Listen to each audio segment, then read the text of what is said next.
বৃষ্টি পড়ছে, কি অবস্থা, আমি তো যেতেও পারবো না।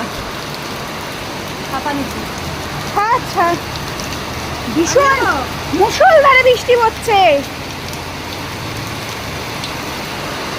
আনতে হবে না ছাতা, আমি যাও।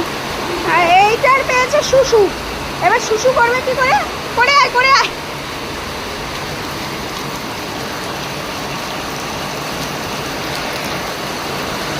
কালা একটুখানি ভিজে চলে গেছে, বাবাইকে বললাম ওয়াশরুমে চল, বাবাই শুনলো না কথাটা।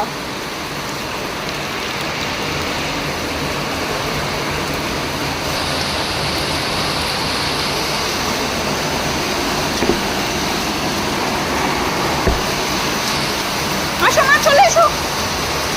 এ মা, ভিজে গেছিস, গা মুছে দেবো, চল চল। জল জমে গেছে, বাবা সব করছে, কি বলে, এই ফুটোগুলো মানে গ্যাপগুলো আটকে দিচ্ছে যাতে জল হুপ করে নিচে না পড়ে। আর এপার ওপার কারোর বাড়িতে গেলেও অবজেকশন দেবে, তো এমনি যায় না, তারপরেও এত অবজেকশন দেয়, তাই বাবা আগের দিয়েই সব ঠিক করে রাখছে।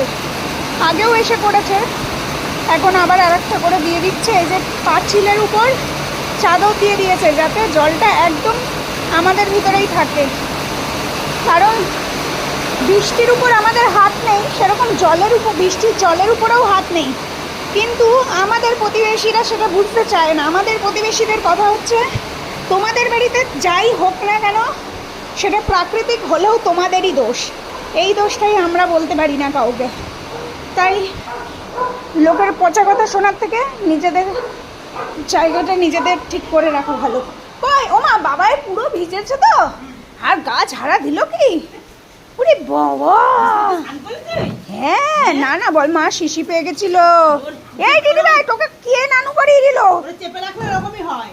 ওমা মা ভাবছে কি, ওমা ভাবছে দিদি ভাইরে নানু করিয়ে দিচ্ছে। হায় রে হায়, ও রামা, ये क्या हुआ রামা।